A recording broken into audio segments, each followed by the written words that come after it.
Allahumma salli alaihi wa sallim. Al-Fatihah. Assalamualaikum warahmatullahi wabarakatuh. Alhamdulillah la haula wa la quwata illa billah wa salatu wa salamu ala rasulillahi Muhammad ibn Abdillah.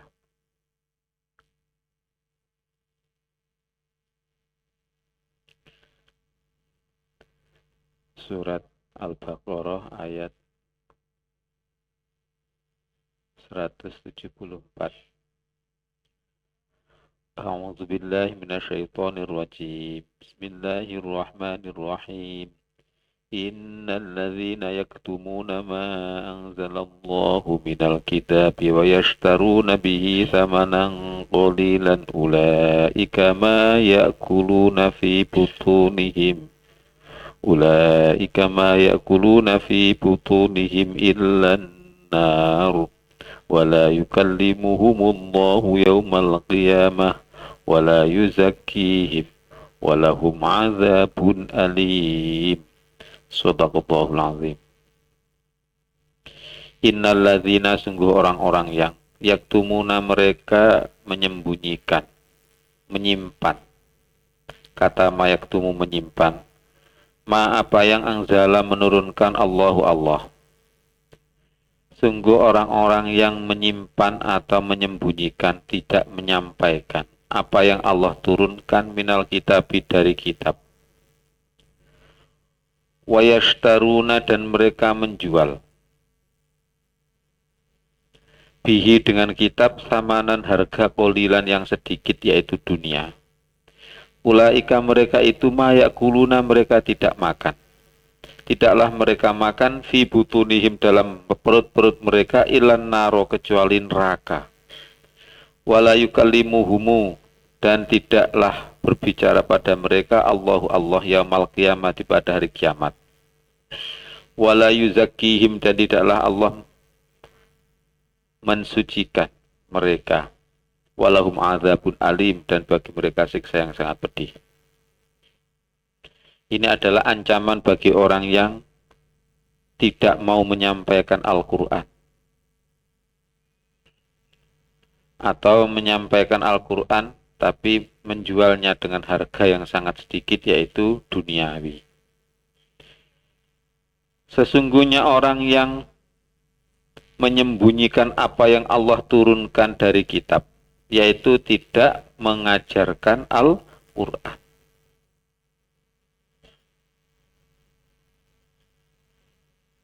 Jadi tidak mengajarkan Al-Quran itu diancam oleh Allah. Oleh karena itu, kita berusaha untuk menyebarkan Al-Quran, mengajarkan Al-Quran, tidak menyimpannya. Masyarakat di Indonesia atau di dunia ini rata-rata tidak paham dengan Al-Quran. Tadi ada acara halal haram atau apa gitu. Ditanya orang-orang awam, ditanya anak-anak SMP, SMA, ditanya bagaimana menurut kamu buaya itu halal atau haram. Kalau saya mengatakan ya haram barangkali ya, karena hidup di dua alam. Padahal hidup di dua alam itu, siapa yang mengatakan hidup di dua alam itu halal atau haram? Masalahnya adalah bangkai. Buaya itu matinya pasti bangkai. Bangkai binatang darat, atau pokoknya bisa hidup di darat, disebut bangkai binatang darat, maka haram hukumnya. Buaya bisa hidup di darat, makanya bangkai kalau mati pasti bangkai, karena termasuk reptil, tidak bisa disembelih, haram hukumnya. Nah itu ternyata dagingnya itu banyak mengandung dagingnya buaya itu bukan lemak, apa? Protein tinggi.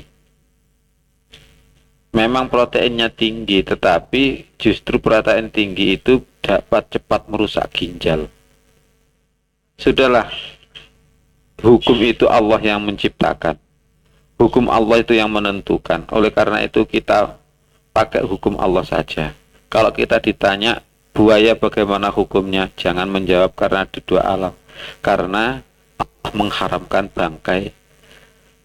Nah, buaya dan sebagainya itu termasuk binatang yang matinya tidak bisa disembelih alias bangkai.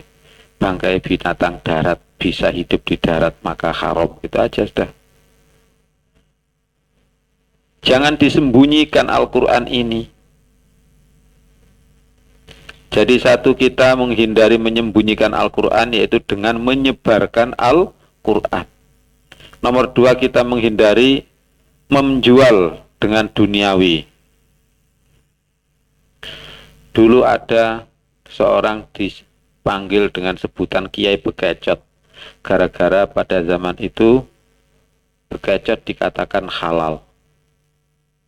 Kiai Kediri, makanya banyak orang-orang Kediri itu yang makan bekecot. Gara-gara apa?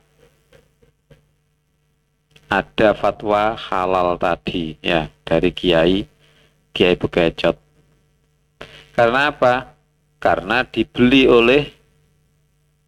pada waktu itu oleh pemerintah, sehingga di TV berkali-kali ditayangkan untuk apa, budidaya bekecot. Maka Kiai ditayangkan di TV. Bekecot itu tidak menjijikkan, maka halal. Tidak menjijikkan karena sekarang cara memasaknya sudah bisa. Kalau dulu memasaknya belum bisa, dulu haram sekarang halal. Ya tidak begitu coy ya. Kalau itu diniati untuk mendapatkan uang, maka sebenarnya dia adalah menjual ayat-ayat Allah, menjual kitabullah dengan harga sedikit, yaitu dunia. Jadi nomor dua, kita tidak menjual ayat Allah dengan dunia. Makanya menafsirkan Al-Quran harus hati-hati. Pada waktu Al-Quran berbicara masalah duniawi, maka super hati-hati. Walaupun Al-Quran menyuruh kulu washrobu wala tusrifu, makanlah dan minumlah tapi jangan melampaui batas. Itu bukan berarti makan dan minum yang diperintahkan. Ya, itu yang diperintahkan adalah jangan melampaui batas atau jagalah kesehatan untuk ibadah. Kulu washrabu ukulu mimma razaqnakum halalan thayyiba. Ya, halalan thayyiban. Biasanya thayyiban diartikan yang bergizi. Oh ya, janganlah. Apa yang bergizi itu? Bergizi. Minum susu itu bagi orang yang apa? Bukan orang yang punya sakit asam urat, itu ya tidak bagus itu. Atau kolesterol tinggi, ya tidak bagus. Makan telur bagi orang kolesterol tidak bagus. Ya, apa yang dikatakan bergizi? Kangkung bagi orang pas diare itu nggak bagus ya. Ya, karena pas diare itu jangan makan sayur dulu, jangan makan buah-buahan dulu. Jadi thayyiban, makanya hati-hati, super hati-hati kalau mengartikan, jangan sampai dunia. Walaupun terpancing dengan hanya thayyiban di situ saja. Sebab kalau terpancing dengan itu maka akan mengartikan yang lain juga dengan duniawi. Na'udzubillah. Jadi thayyiban adalah tidak menyebabkan dihisab. Jadi tidak menyebabkan dihisab. Kalau halalan tidak menyebabkan disiksa neraka. Kalau thayyiban tidak menyebabkan dihisab di alam hisab. Apa ulangi nomor 2, yaitu kita hindari menjual Alkitab dengan harga yang sedikit, yaitu dunia. Termasuk diantaranya adalah menafsirkan Al-Quran dengan duniawi. Termasuk diantaranya menafsirkan Al-Quran dengan duniawi. Rabbana atina fid dunya hasanah, ya Allah berikanlah kami di dunia baik. Di dunia baik itu bukan berarti di dunia kaya, ganteng, banyak hartanya, banyak anak buahnya, bukan. Fid dunia hasanah adalah di dunia baik, imannya baik, ibadahnya baik, akhlaknya baik, tok saja. Siapa yang mengartikan Al-Quran dengan duniawi berarti menjual kitab Allah, apa yang Allah turunkan, dengan harga yang sedikit. Nomor 3, kita meyakini bahwa dunia adalah sangat sedikit. Dari kata qolilan, yaitu kita meyakini dunia adalah sangat sedikit. Yang dimaksud dengan sedikit bagaimana? Waktunya di dunia juga sangat sedikit. Seumur hidup kita di dunia ini, paling 1 jamnya akhirat. Paling banter 1 jamnya akhirat. Padahal 1 jam akhirat itu dibanding dengan hidup di akhirat selamanya, itu tidak ada seperdetiknya, 1/1000 detik. Jadi kita di dunia ini sangat sebentar.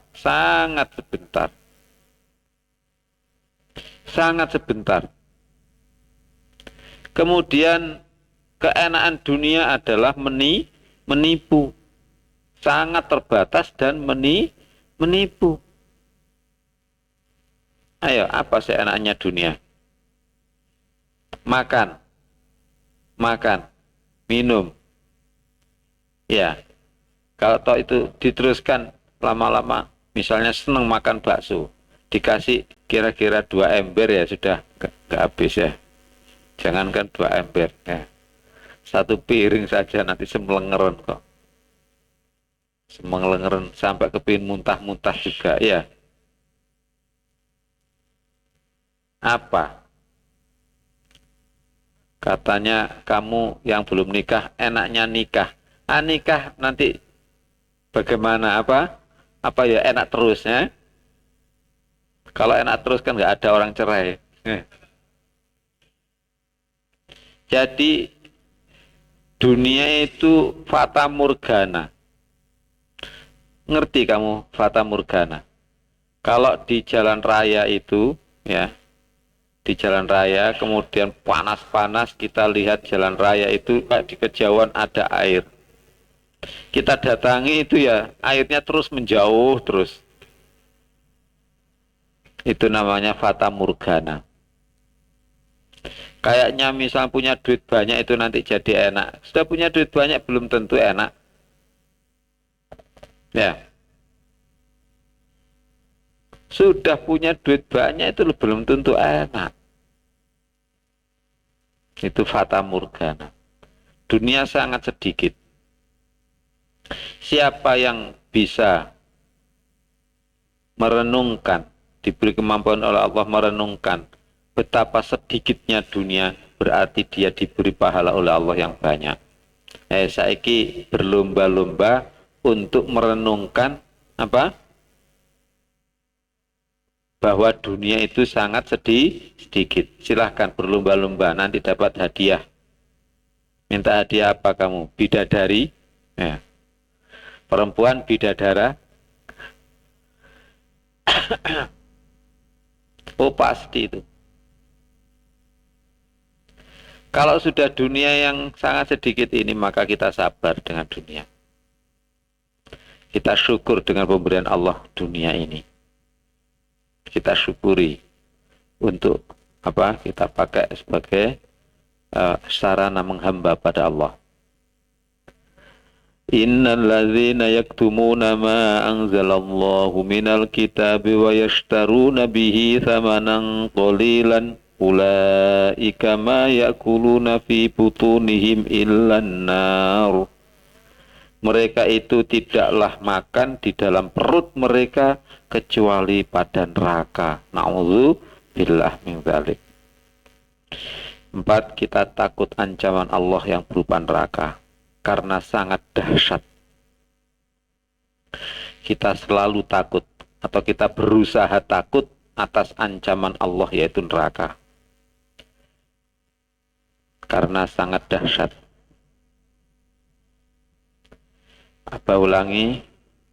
Kita diancam oleh Allah, orang yang menyimpan ayat Al-Quran, yaitu tidak mau menyampaikan, itu namanya menyimpan.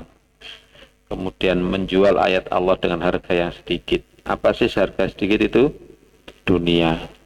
Termasuk dunia itu bukan hanya harta saja loh, sanjungan juga termasuk dunia. Kita membaca Al-Quran dienak-enakkan, ya, agar dapat juara, agar dapat apa? Sanjungan, itu namanya dunia. Kita menghafal Quran agar dikatakan hebat, al-hafidh, ya, al-hafidhah. Itu berarti dunia. Tetapi menghafal Qurannya tetap jalankan, sebab itu namanya buruk batin. Kalau buruk batin maka baikkanlah hati kami atau baikkanlah niat kami. Tapi kalau buruk lahir, hindarkanlah kami, langsung dihindari ya. Jadi apa tadi? Kita banyak ingat bahwa dunia itu sangat kecil, sangat sebentar, sangat hina, tidak mulia. Orang tidak menjadi mulia di hadapan Allah gara-gara punya harta banyak. Ya. Orang tidak menjadi mulia di hadapan Allah gara-gara dia cantik, gara-gara dia ganteng, bukan. Tapi amalnya nanti. Orang tidak mulia di hadapan Allah, tidak menjadi mulia di hadapan Allah dengan mempunyai anak buah atau dia menjadi pejabat, bukan mulia di hadapan Allah. Jadi sekali lagi dunia itu sangat sedikit. Coba ya kita belajar. Kalau kamu benar-benar santrinya Abah ya, berarti harus mau belajar meyakini dunia itu sangat sedikit. Kalau disuruh berjuang, misalnya Abah menyuruh kamu berjuang ya ke misalnya Irian Jaya, jangan tanya di sana ada penjual bakso atau tidak ya. Cak Anam ada di sana atau tidak, jangan begitu ya. Kalau kamu ditanya begitu, tanya begitu pada Abah, maka Abah menjawab, pokoknya kamu niatnya ikhlas karena Allah, berjuang, memperjuangkan agama Allah, memperjuangkan Al-Quran, ya kan? Karena Allah saja, maka nanti langsung di sana ada penjual bakso. Kamu tanya misalnya ada enggak apa? Misalnya penjual es, oh langsung ada. Ya, Abah jawab langsung ada. Tidak bohong. Buat apa bohong? Ya, syaratnya apa? Kamu ikhlas. Karena Allah, bukan karena pentol bakso. Ada ndak listrik? Kalau kamu ikhlas karena Allah, nanti ada listrik. Ya. Kalau Abah ditanya begitu, tapi jangan karena itu. Sudahlah pokoknya ikhlas karena Allah. Ini banyak permintaan. Jadi ada minta sudah keluarga, makanya Abah angan-angan ini enak dinikahkan dulu barangkali ya. Kamu kok nggak malu ya? Banyak yang mengajak kerjasama. Rata-rata yang mengajak kerjasama itu hendaknya punya hafalan Quran. Makanya kamu menghafal Quran. Kosma itu mbok ya kerja. Kalau ada anak yang di bawah kosmanya, kalau ndak kerja, ndak menghafal Quran atau ndak belajar atau ndak ada yang dikerjakan, ya cangkruan, ya langsung aja, ayo saya ajak sini. Kamu belum hafal Quran? Belum, ya sudah hafalkan. Harus berani, ya harus berani. Masa apa berkali-kali ngendikan, berkali-kali menyampaikan, kamu diem saja. Sudahlah, nanti setelah ini ada acara penjeweran, ya. Kosma Uka yang nggak kerja tadi siang dan tidak punya rencana apa yang kerjakan besok, maka dijewer saja. Ayo koordinatornya. Nah, itu namanya tidak mau mimpin itu, ya. Kalau tidak tahu apa yang harus dikerjakan, tanya tugasnya apa saja. Ini. Sudah dilakukan belum? Setelah ngaji ini, ya. Upacara penjeweran.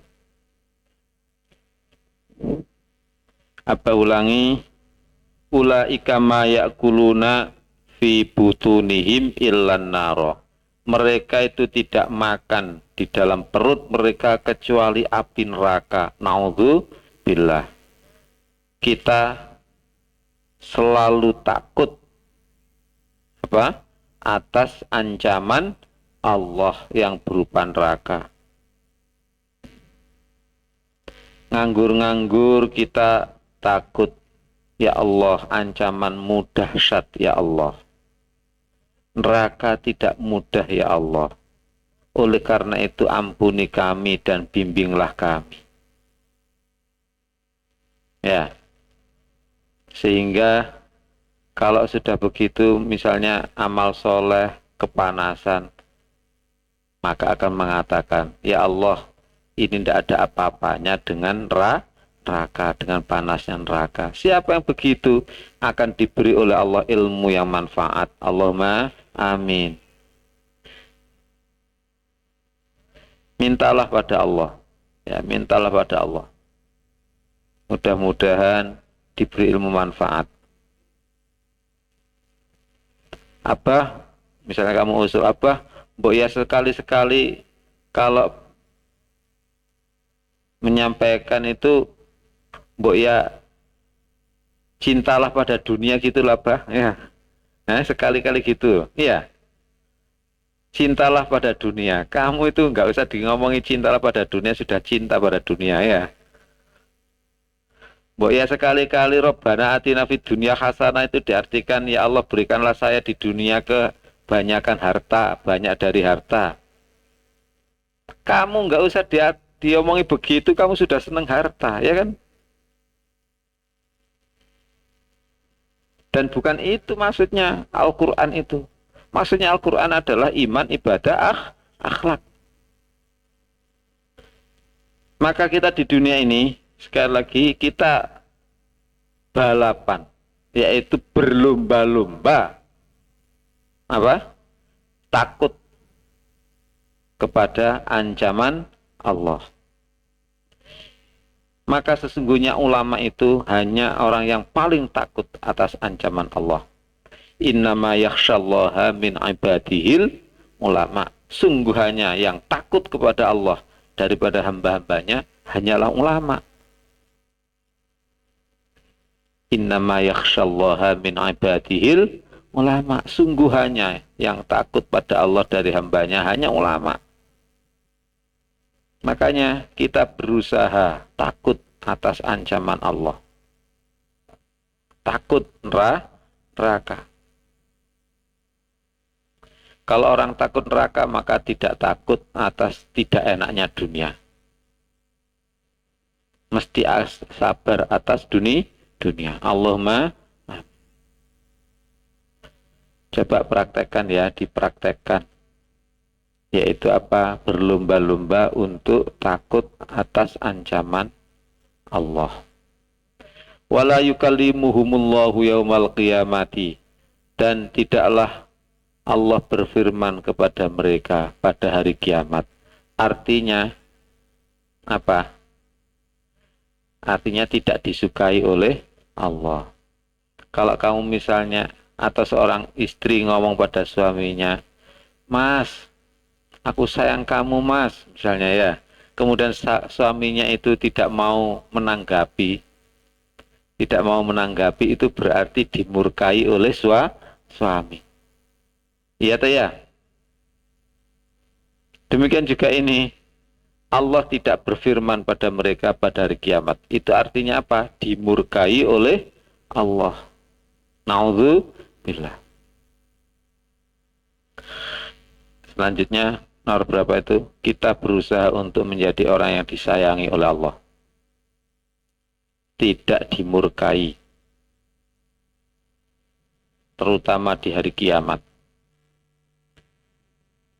Wala yuzakkihim, wala dan tidak yuzakki membersihkan him pada mereka, dan Allah tidak membersihkan mereka.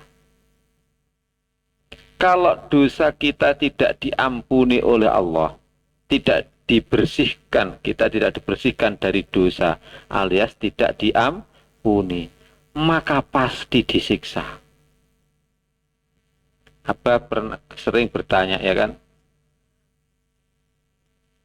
kalau melihat langit, pernahkah kita ingat bahwa Allah yang telah menciptakan langit? Pernah. Melihat bumi, pernahkah kita ingat Allah yang telah menciptakan bumi? Mungkin pernah. Banyak mana ingatnya dengan lupanya? Pada waktu ingat itulah iman, pada waktu lupa itulah kekafiran. Kekafiran kalau tidak dibersihkan oleh Allah, tidak diampuni oleh Allah, maka pasti disiksa. Naudzubillah min dzalik. Pasti disiksa, tidak mungkin tidak. Makanya kita sangat perlu ampunan Allah, sangat membutuhkan ampunan Allah. Kalau tidak, pasti disiksa. Kalau diampuni oleh Allah, pasti tidak disiksa. Cara mengamalkan yang selanjutnya dari kata wala yuzakkihim, yaitu apa? Kita sangat berharap Allah membersihkan dosa kita. Kita sangat berharap Allah membersihkan dosa kita dengan amal soleh yang didasari iman, atau dengan cara menyebarkan Al-Quran. Itu aja. Ini kan ancaman bagi orang yang menyembunyikan Al-Quran, ya, dan menjual Al-Quran dengan harga yang sedikit. Berarti apa tadi? Kita sangat berharap atas apa? Berharap Allah, pada Allah membersihkan dosa kita dengan cara mengajarkan Al-Quran atau tidak menyimpan Al-Quran dan tidak menjual Al-Quran dengan harga yang sangat sedikit.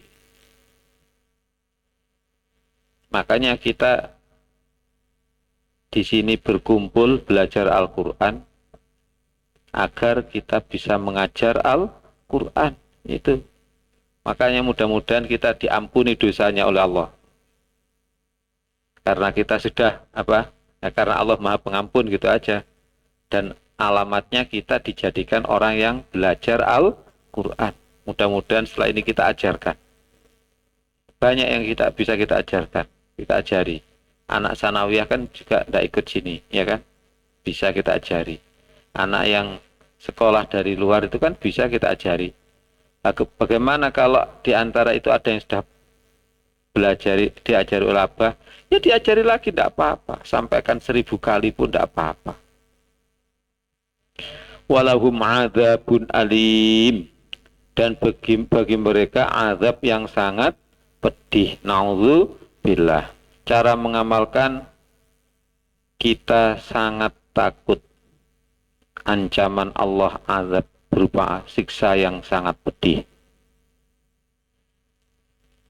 Atau kita berusaha takut atas ancaman Allah, yaitu siksa yang sangat pedih.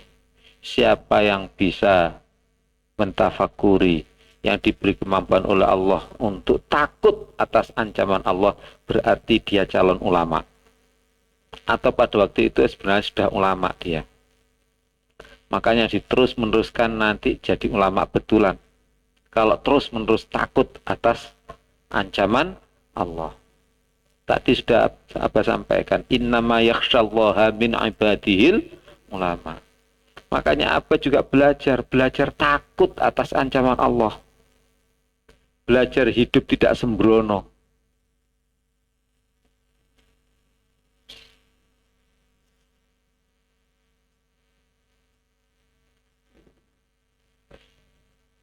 Jadi ancaman bagi orang yang menyimpan apa yang Allah turunkan dari kitab, yaitu tidak mau mengajarkan.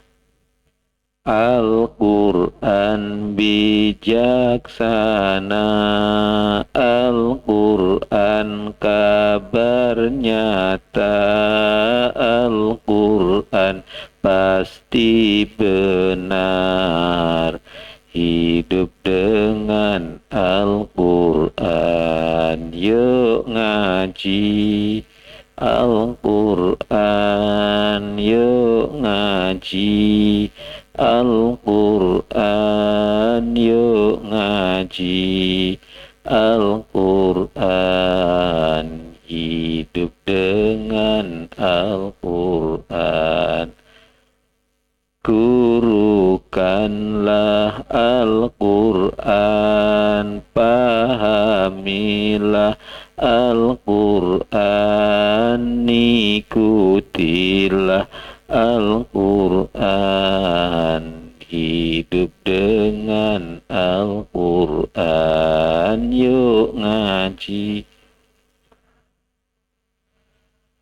Yuk ngaji Al-Quran, yuk ngaji Al-Quran, hidup dengan Al-Quran. Ajarkanlah Al-Quran, sampaikanlah Al-Quran, sebarkanlah Al-Quran, hidup dengan Al-Quran. Tadi kebalik ya, sampaikan dulu ya.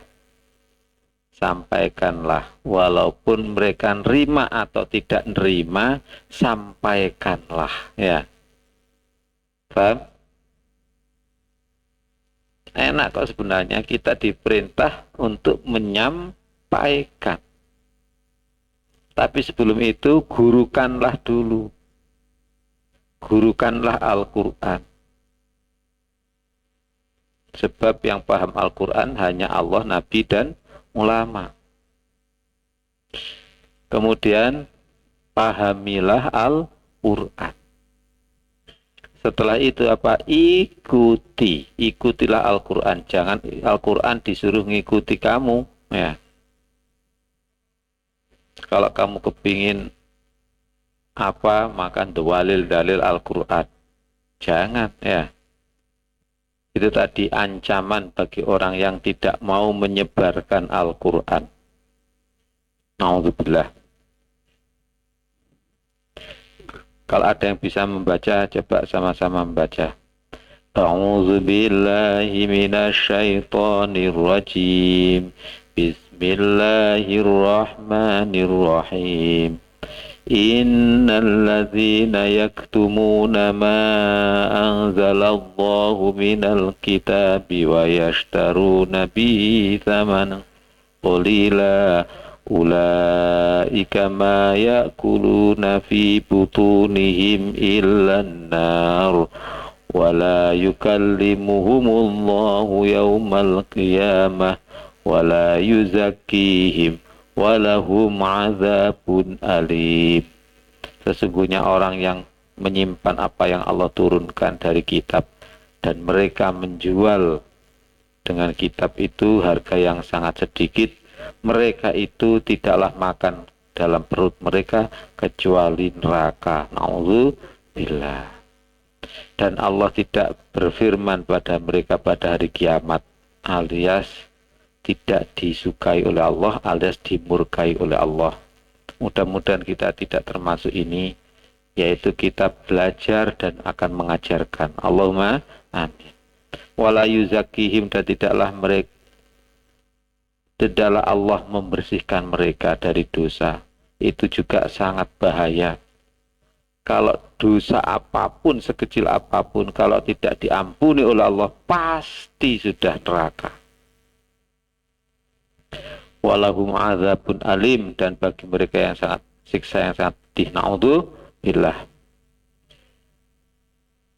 Pensifatan orang yang menyimpan Al-Quran, tidak mengajarkan, ditambah yaitu ulaika alladzina ishtaru dhalalata bil huda wal azaba bil maghfirah fama asbaruhum 'alan nar.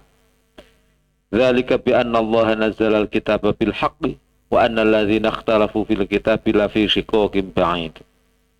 Ulaika mereka itu alladzina orang-orang yang ishtaro mereka membeli ad-dhalalata kesesatan bil huda dengan petunjuk. Orang yang tidak mau mengajarkan Al-Quran, menyampaikan Al-Quran, berarti didasari dengan belajar Al-Quran atau menggurukan Al-Quran. Itu adalah orang-orang yang membeli kesesatan. Kesesatan dibeli dengan petunjuk. Petunjuk diberikan, dilempar, diberikan pada orang, kesesatan saja yang diambil. Na'udzubillah. Sudah enak-enak dapat petunjuk, tapi ternyata apa? Ditukar petunjuk itu dengan harga yang sedikit. Na'udzubillah. Kita hindari apa? Membeli kesesatan dengan petunjuk, sebab sangat membahayakan. Wal azaba, dan membeli siksa, bil maghfirati, dengan ampunan. Jadi mereka pilih siksa daripada ampunan. Makanya di sini lawannya siksa adalah apa? Ampunan. Kalau ampunan berarti tidak disiksa. Enak sudah. Dosa berapapun kalau kita misal beramal kebaikan, maka diampuni dosa seberapapun sehingga dapat ampunan, masuk surga tanpa hisab. Allahumma amin. Anda masuk surga kita aja sudah enak kok. Sudah enak sudah. Nomor selanjutnya kita menghindari mendapatkan siksa dan tidak mengharapkan ampunan. Itu kita hindari, tidak mengharapkan ampunan. Jadi siksa lawannya apa? Ampunan. Lawannya siksa adalah ampunan. Lawannya ampunan adalah siksa. Sebab kalau tidak diampuni pasti disiksa. Pasti sudah.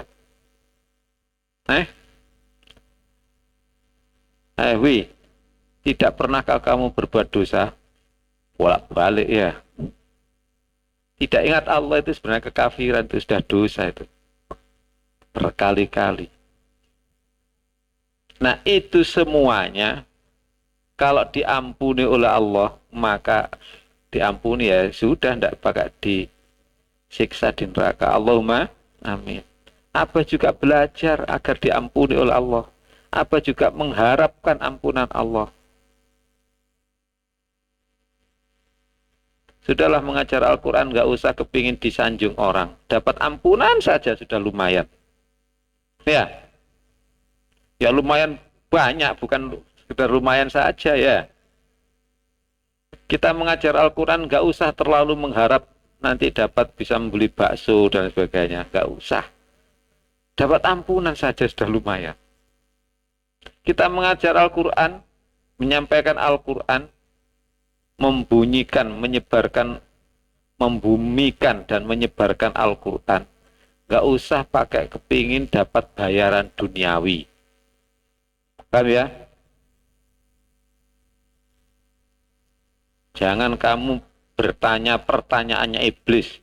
Nanti kalau saya mengajar Al-Quran nggak dapat bayaran, makan apa? Ya, itu pertanyaannya iblis. Sebab kalau kamu mintanya dijawab, makanya nanti dapat bayaran, berarti kamu menjual Al-Quran dengan harga yang sangat sedikit, yaitu dunia. Lah terus makan apa? Sudahlah. Wallahi demi Allah, kalau kamu ikhlas, pasti kamu akan dicukupi oleh Allah. Paham? Kamu akan ditakut-takuti oleh iblis, oleh setan.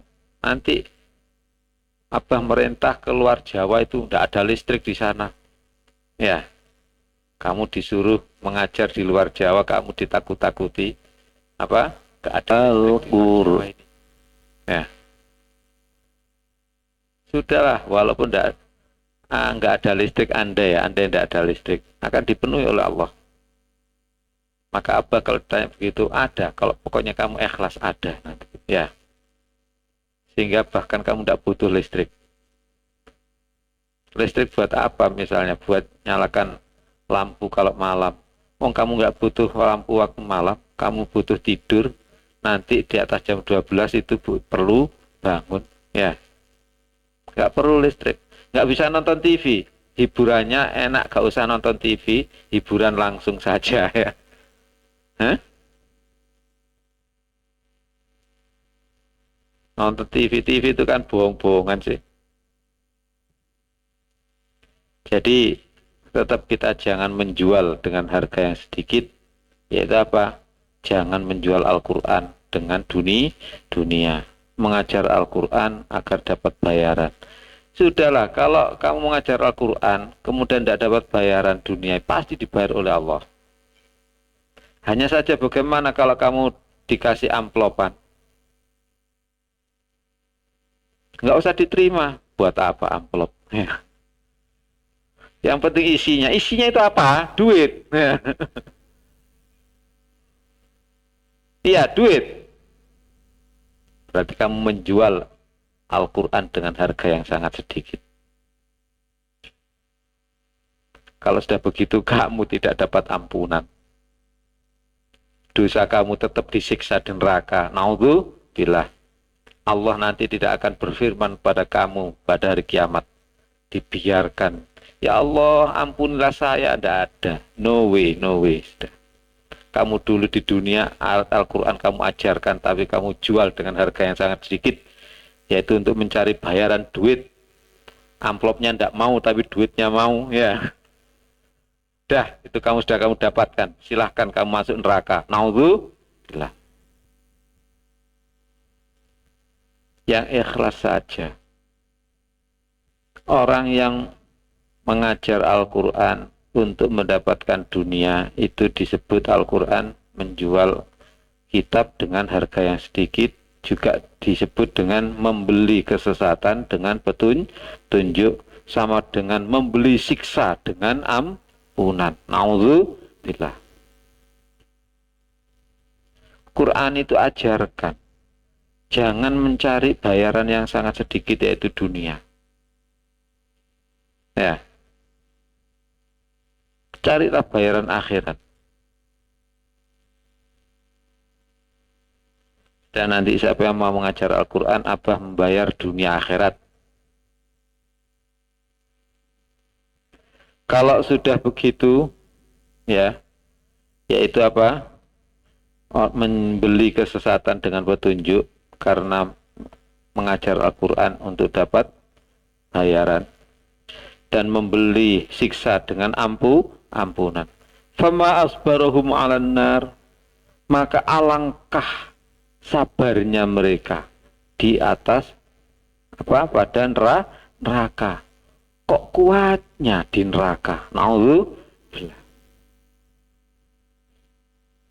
Jadi cara mengamalkan yaitu kita tidak malas-malas untuk mengajarkan Al-Quran dan tidak menjual tidak minta bayaran dalam mengajarkan Al-Quran, sehingga kita tidak membeli kesesatan dengan petunjuk dan membeli siksa dengan ampunan.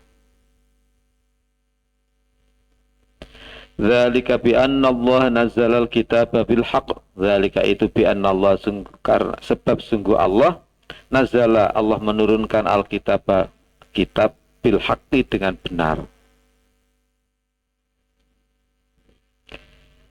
Kita menyampaikan kebenaran yang datangnya dari Allah tanpa minta bayaran duniawi. Sebab kalau minta bayaran duniawi, maka nanti pesan sponsor yang akan dilaksanakan. Boleh kamu mengajar Al-Quran di sini dan akan saya bayar, asalkan murid-murid kamu suruh mencontreng aku. Nah, ya. Suruh mencontreng aku misalnya. Itu namanya pesan sponsor. Akhirnya diomongi oleh sponsornya, kamu jangan menghina aku ya.